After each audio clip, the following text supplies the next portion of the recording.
Süfrəmizə gələn meyvə və tərəvəzlərin təhlükəsiz və keyfiyyətli olması üçün ilk növbədə bitki sağlam olmalıdır. Yalnız dad və görünüş kifayət etmir.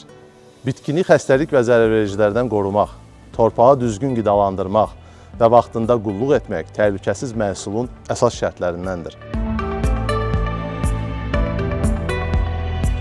Daha bir vacib məqam isə İxrac məhsullarında düzgün etiketlənməlidir. Qablaşdırmada idxalçı ölkənin tələblərinə uyğun məlumatlar qeyd olunmalıdır ki, məhsul izlənə bilsin və təhlükəsizliyi təmin edilsin.